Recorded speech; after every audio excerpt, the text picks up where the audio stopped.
And we'll head to the Wolf Conservation Center now.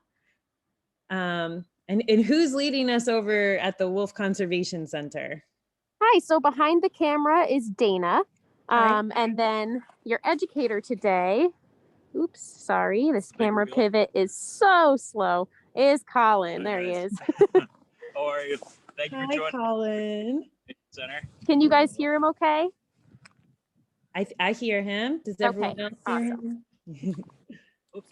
And I know we only have a little bit of time, so if you guys have questions as well, please feel free to throw them in the chat or to ask them. And today I'm going to be teaching you guys a little bit about wolves.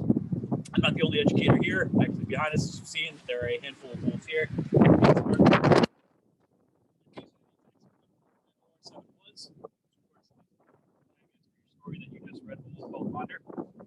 So to introduce you to them, since they're all together, the gray boy that just stood up, his name is Zephyr. Zephyr is 9 years old. To his left is Oleoa. That is his sister. They're part of the same litter together. She's also 9 years old. And then further still to the left is their little brother Zephyr, little brother Nakai, and he is 6 years old. And these three wolves make up our ambassador pack. They have the same parents. They're all siblings with each other. And when they were first born, when they were only about 3 weeks old or so, they were actually sent to our facility and we raised them by hand 24 hours a day, 7 days a week. We ate with them, we slept with them to remove the fear that wolves naturally have of people. Now, I'm sure you guys are familiar with wolves a little bit now because of that story, but the truth is wolves want nothing to do with people. They don't want to be anywhere around us because people have treated them very poorly for a very long amount of time. People used to go off of stories like the Big Bad Wolf. Thankfully, now there are new stories being written that actually portray wolves in a proper light. But while these wolves are here, the reason being is for this, educational purposes. So that way you can see a wolf up close and I can kind of go over the really cool superpowers, as you said earlier, that these wolves do have. So let's see who we have here. So since Zephyr is laying down, we can start with Zephyr. And Zephyr these three wolves are Canadian Rocky Mountain gray wolves. So these are sort of more towards the east that you would find of OR7. But they basically are made up the exact same way. So starting with their paws, OR7 obviously traveled over 1,000 miles between Oregon and California, and wolves are really distance travelers. So their paws, as Nakai gets a little closer, you can see, they have these really, really wide paws, and their paws work exactly like snowshoes. So if you've ever worn snowshoes, it's like putting a tennis racket at the bottom of your foot. So for really, really deep snow, that bigger surface area stops them from falling through. So that way they can run and hunt and be agile and do everything they need to in really, really deep snow. Whereas the food that they eat, which is basically elk and bison and deer, their hooves are really not designed for snow. They'll fall right through, and they have a really harder bit of time getting through deep snow where these guys thrive in. The other thing worth mentioning too in all that traveling is their very long legs. Wolves can travel up to 30 miles in a day, and they can run at about top speed of 35 miles an hour. So instead of running 35 miles an hour the whole time, they'd much rather prefer to go over distance running as opposed to sprinting running. And that really sprinting is just designed to help them hunt and protect their territories. Now moving up from them, we have their fur coats. So you guys already spoke a little bit about fur colorings and things like that. So wolves have two coats. They have the outer coat, which is what you can see, which is called their guard hairs. And that's made up of a lot of really coarse, almost oily sort of hairs. And because it is oil, anything like water or mud or dirt washes right off of their fur. They are very, very clean animals. They do a great job of keeping their coats clean. And also, those guard hairs there are very thick. So when wolves play wrestle, they have a little bit of more padding, or when they're not play wrestling and just regular wrestling, they have a little bit more padding to them. You also spoke about their colors a little bit too. These wolves get their fur coloring the exact same way we all get our hair coloring. Their father was a white wolf, or that sort of tannish, almost yellowish color that they have for Nakai and Aleoa, and their mother was a black wolf, which is where Zephyr gets his coloring from. He used to be a full black wolf, but now he's getting a little older, so he's slowly starting to turn a little gray. But he would be still considered a black wolf that is a gray wolf. Now, the other coat that they have is called their undercoat. This morning, it is about 12 degrees out. And as you can see, these wolves are totally fine. They're sitting outside in the sun. They're loving it. That is because these wolves are built for negative 30-degree temperatures. They love the cold weather. So their undercoats is essentially like wearing Under Armour underneath all of your clothing. It's a way to trap in some extra heat. And during about fall, when the days start to get shorter, that undercoat of theirs starts to grow out and will start and slowly become what you see here. If you guys were to come here in, say, summer or when they've lost this winter coat, they would look 20 pounds lighter. Really, it is all that fluff just to keep them warm in these really, really cold temperatures. As you can see in this enclosure, there is snow here as well, but there is also a pond back behind them. In that pond, if it is cold enough, which I imagine today is probably cold enough, they will go over and actually sleep on that pond because it is like sleeping on a giant ice brick, because they really, really do love the cold weather. Now, moving up to their heads, I'm kind of going over this very quickly just because we're a little cramped for time. Moving up to their heads, of course, wolves have yellow eyes for the most part. They will always have yellow eyes throughout their life.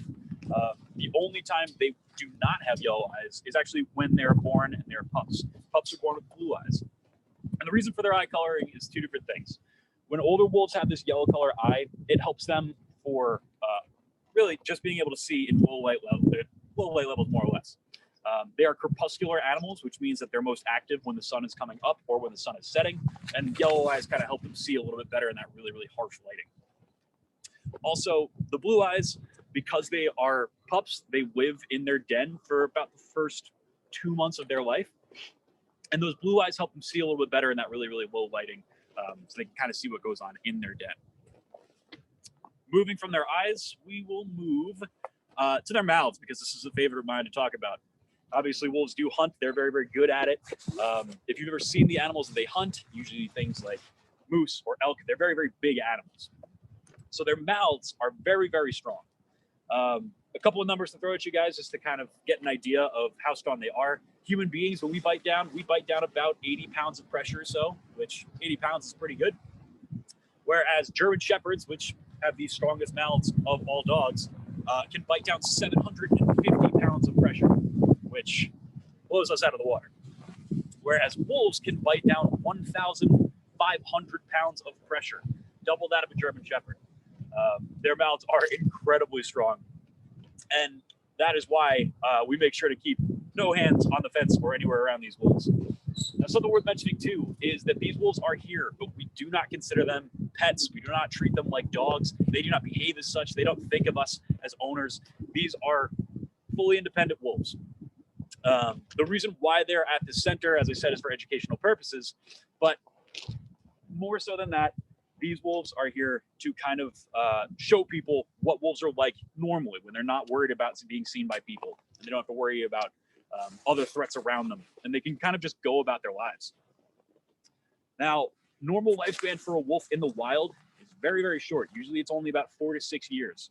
Whereas wolves in captivity, we had a wolf here that lived to be about 16 and a half. They have a great lifespan in captivity. So these wolves are really at the prime of their life right now, being 9 years old. You can see that they're very healthy looking. Something's got their attention. But anyway, back to their really, really cool superpowers. Two other things worth mentioning is, because obviously OR7 dealt with a lot of really cold weather, and he was a lot further up north. Something worth mentioning in between their toes that I didn't mention before is they have scent glands in between their toes. So when these wolves are actually walking around, they're leaving a little bit of their scent in their footprints. And for wolves, their smells are as unique as each and every one of our thumbprints are. So for a wolf, they would walk the same trails over and over again, leaving their smells in that path. And that's one of their ways that they build up their sort of territories. It's a way to make sort of an invisible fence of smells for other wolves to say, okay, a wolf has been here, I shouldn't intrude, or maybe I should intrude. As you guys have heard with OR7, you know that his family's territory was his family was disbanded, and he lost his territory. And that is exactly how those other wolves found OR7 and his family as well, just by a sense of smell. On a clear day, they can smell about 1.5 miles away to 3 miles, which is crazy. For reference, human beings have 2 million scent receptors in our noses. They have 200 million scent receptors in their noses. So they blow us out of the water. And lastly, their ears. On a clear day, they can hear 10 miles away, and which is an impressive number in itself. But really, that is just so that they can hear other wolves howling and to be able to communicate. So for a wolf, a howl is a lot like sending a text message. It's a brief message saying, hey, where are you? And then another wolf will answer saying, we're over here, everything's fine, or there's a herd of elk down here, you should come check out, things like that. That is not the main way they communicate. Their main way of communicating is all by body language. It is exactly how you can kind of get an idea of what your dog is trying to get out of you. Wolves do the exact same thing. It's all in their posture, their ear position, their tail position, what they're looking at. All these different sort of aspects combined to create a full conversation that these animals do have. Something's caught Zeph's attention, potentially. All right, I know I just threw a bunch of info at you. So with that said, is there any questions regarding everything I've just mentioned? There have actually been some really good questions coming in from the Q&A. Sweet. Let's see, you've covered some of these. Do female wolves really weigh 60 to 80 pounds, or just how much do wolves weigh in general? They can. Actually, Alewa for a while, who's the wolf that's laying down a little closer to the fence, she was actually the biggest wolf that we had for a while, and she weighed 83 pounds. Now, as the author mentioned already, there are a lot of different types of gray wolves, but for the most part, they are all considered, in North America, there really are just gray wolves and red wolves. But for gray wolves, there are many, many subset species of them. So these wolves right here, these are wolves that you find up north. So these ones do range sort of about 80 or so pounds. And then as you slowly start to move further down south, so getting into like plains wolves and Mexican gray wolves, they start to reduce in weight. Whereas the further north you go, things like Arctic wolves, they do manage to get a little bit heavier. Usually sometimes up to like 120 or so. That's a good question. Mm-hmm. And one of the questions is actually, where are we calling in from? We are in South Salem, New York. And I you guys are in believe, Jersey, so we're relatively close. Yeah, we're probably about an hour from Jersey City, so not too far. Can people have wolves as a pet? It's a great question. Was it do people or can people? Can people. Can people. Is it recommended? Well, can people? Sure. Should they? Absolutely not. First off, it is illegal to own. But also, wolves are very, very independent. Obviously, dogs have come from wolves over the course of hundreds and thousands of years. To take a wolf and just put a collar on them and give them a chew toy, they would have no idea what to do. And in fact, when wolves get to be about a year and a half to 2 years old, that's when they are considered full-blown adults. And when that happens, if they want to be their own leader, if they want to be their own alpha, they will let you know. They will destroy your living room and not give an ounce of remorse. And also, of course, they are very, very dangerous. I already mentioned their jaws. So yeah, it's really not a great idea to have a wolf as a pet. How about, can some wolves swim?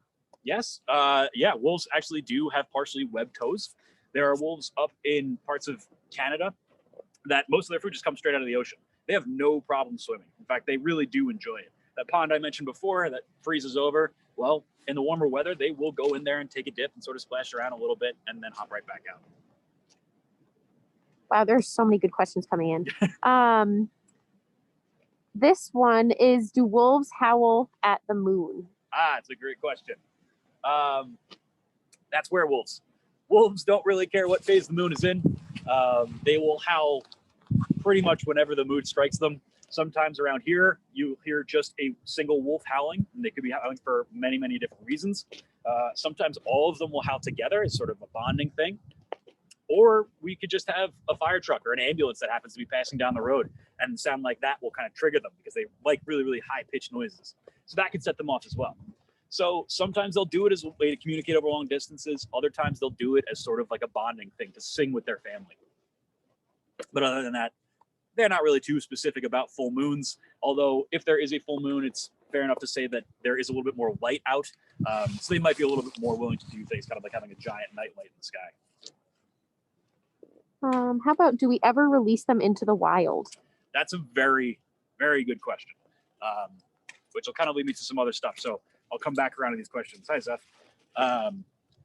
So these three wolves, because they are socialized, you can see how comfortable Zephyr is with us, how close he is to Dana right now and myself. These three wolves will never be released into the wild because they are socialized.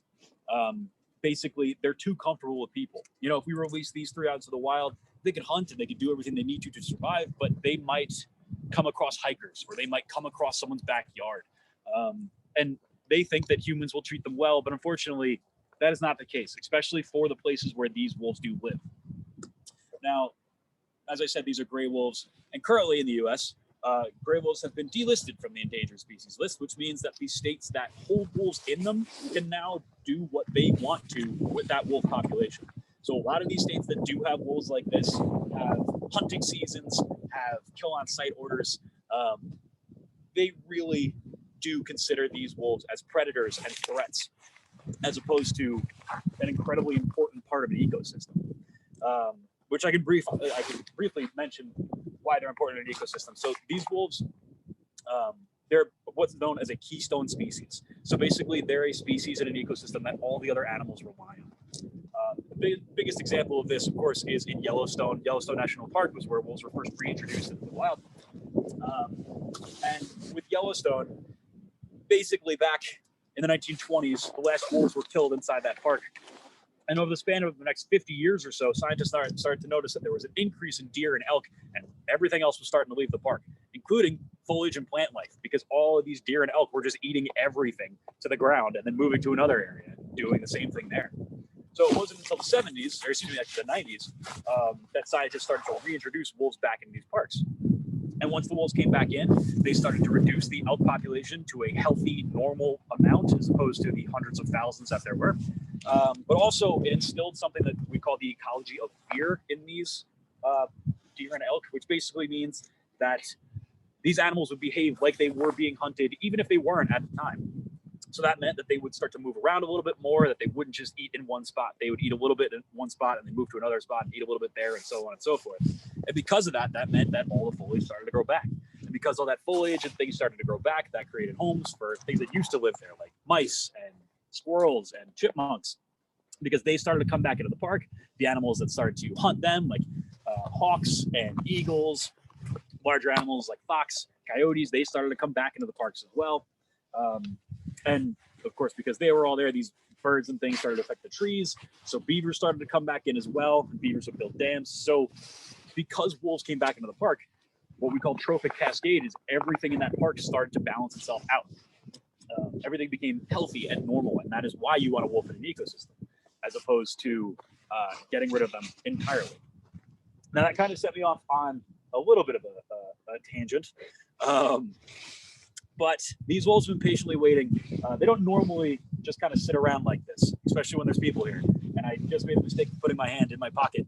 I will be feeding these wolves some snacks, just to get them a little bit of excitement. It's a way to kind of briefly pay them a little bit for their work here. So while I'm doing this, there are a couple of things worth mentioning. They haven't fully committed to getting food yet. So there's a couple of things worth mentioning. First is their behavior towards each other. Now, these are siblings, but at the same time, siblings do fight over food. Hi, Zeph. Yes, they will fight over food. So that's why when it comes to feeding, we'll try to spread them out a little bit. Also, their body language, again, as I spoke about earlier, kind of how they're behaving towards us and how they're behaving towards each other, something to pay attention to. And also, lastly, is their tail position. So for wolves, usually the higher the tail is, the higher the authority in a pack. So you kind of see the behavior show from these three wolves, just kind of where they sit in this pack structure. So with all of that said, Nakai gets the idea. Hi, buddy. You run over here and grab my bucket. As you can see now, they're getting very excited.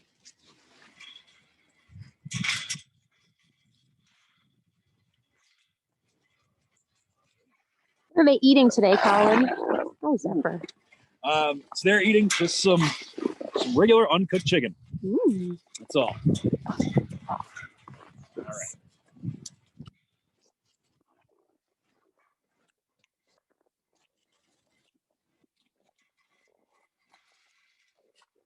So, as I said, this is just some regular chunks of chicken. And what I'm feeding them right now is if I gave each one of you a handful of Skittles, you'd probably be pretty excited to eat some Skittles, but it's not going to fill you up. That is not a full meal. For these guys, in a single sitting, wolves can take down about 22 pounds, which is a lot of food. your Thanksgiving Day turkeys, they could each have on their own, bones and all, in under about 5 minutes. So that expression of wolfing your food down comes straight from these guys. For the most part, wolves' main food source is ungulates, so any animal that has hooves. And because these three never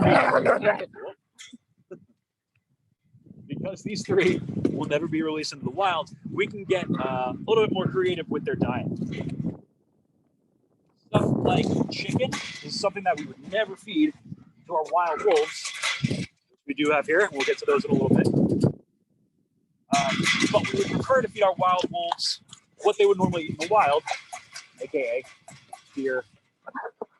Come on, there you go. That's all. Okay. So yes, this chicken and most of the food that we give to these guys comes actually straight from Whole Foods. Any food that they can't put on the shelf that's expired, and they legally can't serve to people, they'll donate to us. So these wolves actually get to eat things like pulled pork and filet mignon and all the really, really good stuff to eat. I don't know if you heard, you definitely just saw Aleoa just squat down to pee. She also gave Nakai a little bit of a warning growl too. And for Aleoa, her squatting down to pee right there is basically her way of marking her territory. And now Zeph has come to be on top of it to claim it as his. That's it, pal. I got no more for you. So yes, for wolves, leaving their scents is very, very important to them. That was Aleoa's way of saying, okay, don't touch any food over here. I'm going to come back to the spot and see if I can find anything. And Zephyr laid his claim afterwards to claim it as well. So now with all that said and done, these three wolves are just going to see if there's anything that they might have missed, any little bits of chicken that they did not see. That's everything for the set of events. So now with that said, I've spoken a lot about our ambassador wolves, these three wolves here, but these are not the only wolves that we have at this center. We're actually home to 40 wolves in total. And the rest of the wolves that are here are actually the real reason why our center exists. It's very nice, Nakai. Oh, and Aleoa too. So the other kinds of wolves that we have here are Mexican gray wolves and red wolves. And these wolves are very, very important. And we can actually start to make our way up to these wild enclosures. And while we're doing so, if there's any questions that I can mention while we're heading up there. Yeah, one just came in. How do you feed all of them? It's a very good question. So we feed all of our wolves. We try to maintain the same rotation that they would have in the wild. So usually the wolves, we get a successful kill every 7 or 8 attempts or so. So we usually try to feed each enclosure, each pack about once a week. And they are fed purely whole deer carcass. So around this area, there is a lot of wild deer. We have a great population of deer around here. And unfortunately, they do get hit by cars. So every now and then, someone will call us up and say, hey, there's a deer on the side of the road, or some people are nice enough to actually drop it off for us. And that gives us a ton of work. And then from there, we can just take those deer and drop them straight into an enclosure. As I said, we wouldn't feed them chicken or any kind of thing that they would find on a farm in the wild, because we wouldn't want them getting comfortable being too close with farmers and ranchers and things like that. Speaking of wolves and speaking of eating deer, I don't know if you can see that well. Yep. So right alongside that den that you see up there, you can see the silhouette of a red wolf with, I believe that's a deer leg in his mouth. Yeah, it looks like it. I know that might be hard for you guys to see, right? Hold on, let me stick my finger through the fence. Right up. So hopefully you can notice that is a red wolf up there. Now, red wolves are incredibly rare. In the wild, as of today, there are currently only 8 known to be in the wild. These 8 wolves that are there are currently living in a relatively small area of land in North Carolina, along the Alligator River National Reserve, and they are a protected species there. Sort of. So I'll go over a little bit of history. Basically, back before the Europeans came to colonize America, you can see them all there. Back before we came over to colonize, there were a lot of wolf populations in the lower 48 states. And red wolves were a type of wolf that lived along this East Coast. So pretty much where we are now in parts of New York, all the way down the coast of Florida over into Texas, this was the original range of the red wolf. But unfortunately, this is more or less also where Europeans showed up. Sorry, guys. So we came over with these ideas like the big bad wolf in our heads. And instead of trying to coexist with these animals, we saw them as threats. You know, if you came over here with 3 cows and you lost one of your cows to a wolf, that's a third of your livestock. That's a big deal back in the day. We also didn't fence in our animals too, but we're starting to realize how to do things properly. Anyway, we hunted these guys to almost extinction. In fact, in the Endangered Species Act happened in the 70s. Scientists went out to see how many red wolves were actually left. And in the entire world, there were only 14 red wolves left, which is a very, very small number. And that makes it very difficult to have a healthy population of distinct individuals, genetically speaking. So that is why our center is a part of the SSP, or the Species Survival Plan. Okay, bye, Tyke. So basically, the SSP is a program that works alongside Fish and Wildlife Services, places like ours, zoos, other centers like this. We will take every bit of information we have about a wolf. So that wolf that we just saw there, his name is Tyke. Tyke is a red wolf as well. He is a male here, and he was actually born inside that den that you can see right there. His actual scientific name, just like Swift in your story, is actually known as OR7. Tyke up there is known as M2118. That's a very scientific name, but really that's very important. Because these wolves all came from that 14 founding population, this is how we kind of keep an idea of every single one that's come from them. So you can actually trace his lineage all the way down to those original 14 members. So for centers like ours, and we work alongside Fish and Wildlife, we'll basically take a wolf and go, okay, this wolf is a healthy, distinct individual. Let's pair them up with another wolf in another center that is also distinct and healthy. We'll get them together. Hopefully they can form a pack, and then hopefully they'll have pups to obviously increase the overall number of these wolves. Now, the dream would be to release these wolves that we've now accumulated into the wild, but unfortunately for the red wolves, in North Carolina, they are no longer being released. Basically, a few years ago, Fish and Wildlife Services started to rework their plan that they had in place. Just 5 years ago, there were about 100 of these red wolves out in the wild in North Carolina, and now, as I said, there's only 8 of them. There is currently a lawsuit against Fish and Wildlife Services to start reintroducing these wolves back out there, and they have until March 1st to sort of come up with an actual plan. So hopefully, in the very near future, we can start to release these red wolves back into the wild population. Fingers crossed. Now, again, I do want to, we're sort of rushing through this, but I want to go and take the opportunity to go up and see some of our Mexican gray wolves as well. So if you got another question, I'll do it. Fantastic. Okay, let me take a look. And I know we're not going to be able to get to everybody's questions. There are so many questions coming in, and you guys have such good thoughts on what you're hearing. So we're trying to get through whichever ones we can, but you're always welcome to email us if you have any follow-up questions. And if questions come through the library, you're welcome to send them our way as well. Let me see. Let me look at questions and not trip.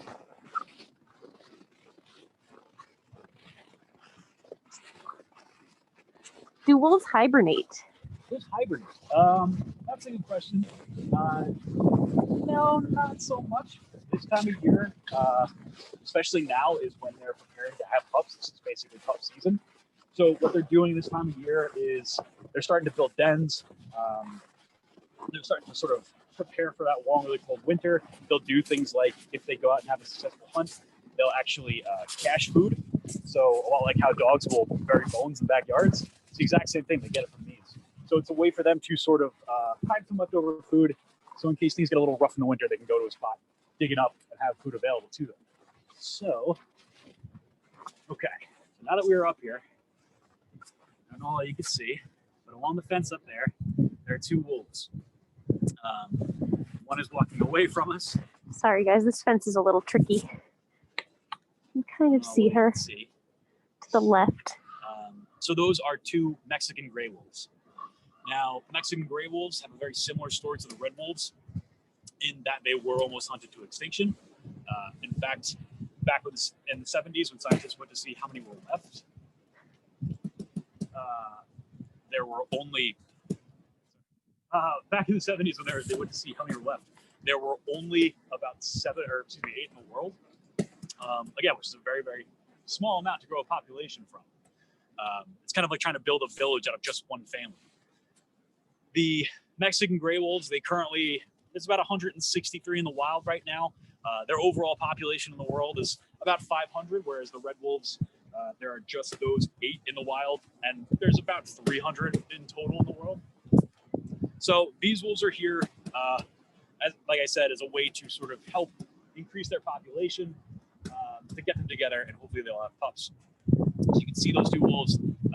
They're standing side by side, even though there's a fence separating them. As I mentioned, this is breeding season, and we actually don't plan on these 2 wolves to have pups this year. So this is why we've separated them onto 2 sides of the fence, just so that way they don't get any ideas, and they don't end up with pups. Because as I said, Fish and Wildlife Services are really the ones that are in charge of who decides who's going to have pups and where they're going to be sent to and what we're doing with them. Whereas our staff here, we're really just their caretakers. I only have a couple of questions left. Really only briefly spoke about this, but if there's any good questions, then as well, try to get through as many as possible. One is, do wolves eat fish? Wolves eat fish. Yes, they do.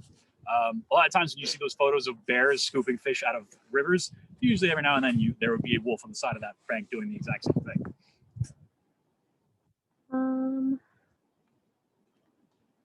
Do you think wolves would bite people? Would wolves bite people? Well, as someone who's been around a lot of wolves and been in enclosures with them, really, they would rather just run away. They don't really want to go up against a fight because it could harm them in the long run. They'd rather keep themselves safe. So they don't want to go up against something that could be seen as a threat to them, but really, they don't want anything to do with us. You know, they see humans as big, loud, scary things, and they don't want to be around us at all. So could a wolf bite a human? Sure.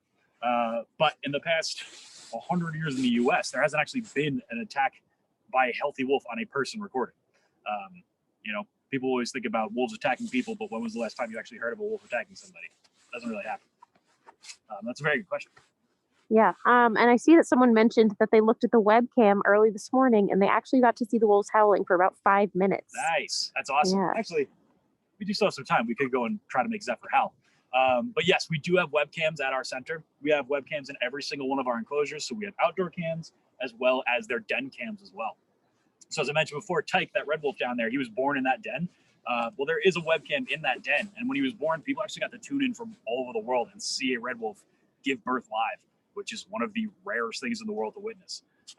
So yeah, those webcams are awesome. It's also a great way to kind of see what goes on with the rest of our wolves here that we haven't got a chance to see, and just kind of their normal day-to-day activities.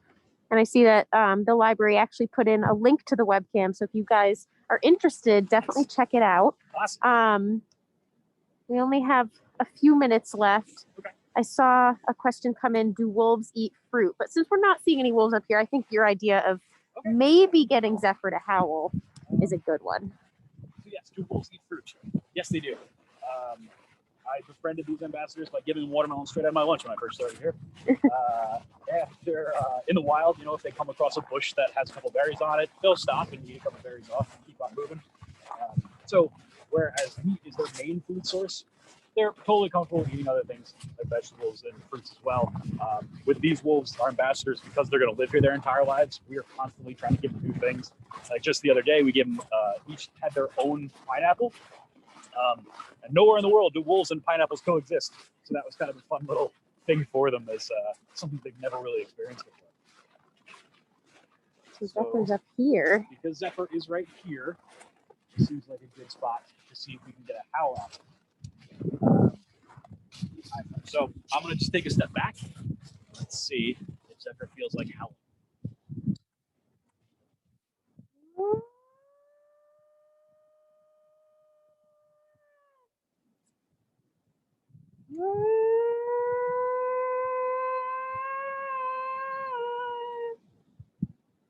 Go on, Zephyr.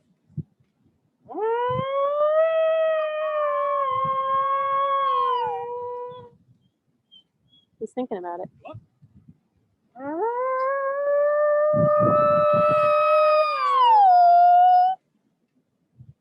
You're not.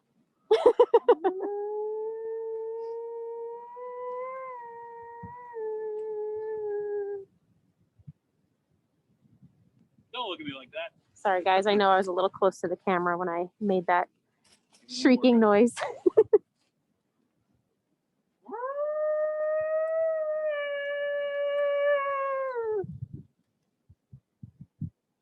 Nope. Not today. Sometimes they just don't feel like it, and that's It's not okay. food. I'm probably also saying something that doesn't make any sense in their language. There are 27 different dialects of wolf howls, so chances are I probably just butchered it in his language. But as you already mentioned, the webcams and someone seeing them howl. Yes, the webcams are a great way to witness these guys just sort of howling on their own. We also have a YouTube channel too. If you just search for New York Wolf Conservation Center, it'll come up on YouTube. And there are tons and tons of videos of wolves howling, playing with each other, doing all sorts of different stuff. So that's definitely a great source of material to check out as well. Yeah, so I think well, we have about 2 minutes. Do they do tricks? I just don't want to keep anybody too late. Sure. Let's see, I'm seeing something come in. Sorry guys, my hand is very frozen, so I'm a little slow to click things. Yeah, do they do tricks? Do they do tricks? I would say no. You can't really teach a wolf to do anything. We're not even really sure if these wolves know their own names. To call them tricks, I would say no. They definitely do have a lot of antics. They're usually always like play wrestling or chasing each other. And Owe chased a raccoon halfway up that tree down there. Just over here, not too long ago, they were play wrestling and rolled over a log that was probably as tall as I am. And I guess they thought it was a snake or something. So it shot right up into the air, and then all three of them scattered. That was the funniest thing I've ever seen, because everyone thinks of really impressive mean wolves, but really they're just playful goofs. But that's a good question. And can people visit right now? I think we'll kind of end there. Can people visit right now? We are doing private programs that are usually specific to photographers. Photography programs is a big one. We are doing very, very small private groups, but all this information can be found on our website at nywolf.org. You can go there and kind of get an idea of what we have set up as far as things for here, as well as distance learning too, and tons of materials about wolf recovery and sort of the current state of them in the US, which something worth mentioning is that they definitely do need help from people such as yourselves who care about these animals, because they're sort of backed into a corner. So the least we can do is try to help them get out of it. Okay, so I think we are just about done. It seems like we have some classes in here that probably have to head to the next thing, and I don't want to keep anybody. Sure. Yes.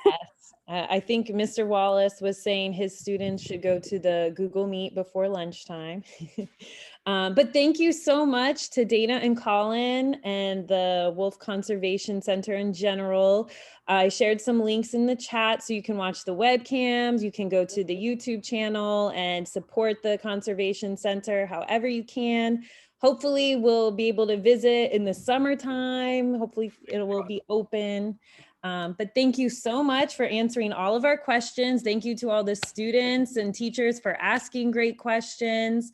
If you want to read A Wolf Called Wander, you can check it out from the library or read it on Hoopla. We have an audiobook. So yes, thank you everybody. This was such a fun event, and we had hundreds of people pop in. So thank you for everyone for making it so well attended. And thank you again to Colin and Dana for making it so fun. Well, thank you very much for having us. You guys have been great. Lots of comments were saying, this is so cool. This is amazing. It was so fun. So thank you so much. Yeah. That's great. All right. Thank you for having us. Thanks, guys. Bye, everybody. Bye, everybody. I will end the meeting. So goodbye for everyone. Bye, everybody.